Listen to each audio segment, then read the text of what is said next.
Thank you, Chairman. Chairman Powell, thank you for being with us today. Gosh, you're under a lot of pressure from all sides to divert from our monetary policy goals.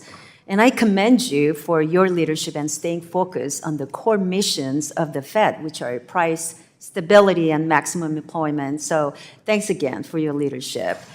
And you have stated that it is the Fed's strong view that you will have to reopen the Basel III Endgame proposal for comment again. And I really urge FDIC and OCC moving forward with reopening the comment period.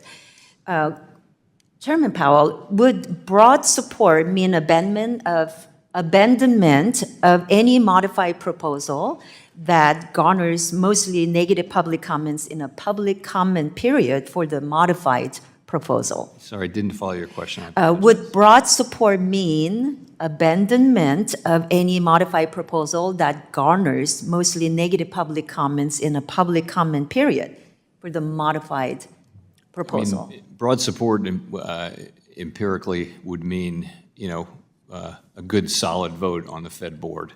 And I've tried not to be specific about what that means, but it also means broad support among the broader community of commenters on all sides.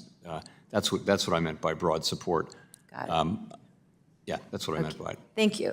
And as the Fed looks to enacting several changes to the proposal, I would also urge you not to overlook how the Basel Endgame proposal would disproportionately impact FBOs and regional banks and U.S. domestic jobs because of the way the outside operational risk is, weighted. So can we get your commitment to that?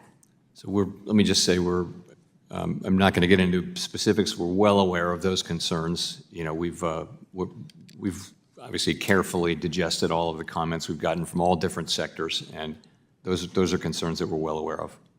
Thank you. Let's switch gear to another matter.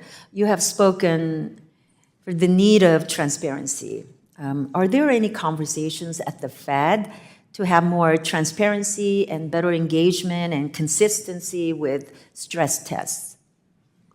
So we have increased transparency in the stress tests over time, and I would say we do if people want to write articles and make comments that are critical of the stress tests, we're going to read those and we're going to think about that. We're open to improving it. We know that the stress test has to evolve over time if it's to remain relevant, and I think transparency is one of those subjects where we're prepared to listen and think about ideas. Definitely. I would like to see more stress test regime that is more transparent and adapted, identifying unforeseen risks.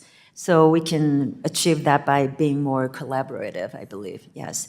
So I'm also interested to hear from you whether you and your fellow banking regulators have considered the cumulative impact of any new liquidity standards with the Basel III framework and the existing post-crisis liquidity requirements. So what industry engagement has the board staff held with respect to changes to the liquidity framework?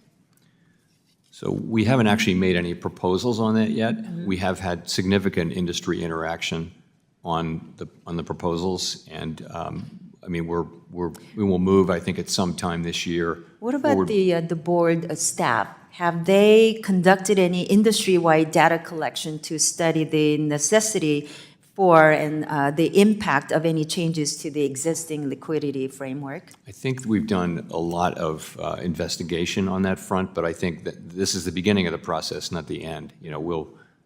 We haven't published proposals yet. We're working on them, and it's a pretty early stage. Thank you. Let me quickly talk about the inflation issue. We had a peak inflation rate of 9.1% in June 2022, and a lot has been talked about being a supply side issue and the demand shock from the opening economy. So can you elaborate how the expansion in the money supply and fiscal stimulus played a role in persistent inflation, and why is it so important to get to the 2% inflation rate goal right now? So the inflation that arose here was a collision between very strong demand as the economy reopened. Remember that there had been fiscal transfers. We had rates very low. you know, those things were done because we thought we could be looking at a very, very bad economic time.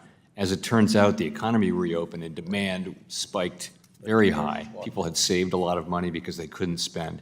And so there was tremendous demand and there was constrained supply. And what you got was inflation. And you got that everywhere in the world. That's what happened. So what's happened to bring inflation down, we've made quite a lot of progress on inflation. To bring inflation down, the Fed has been working on, with restrictive policy, on cooling demand. That has been working.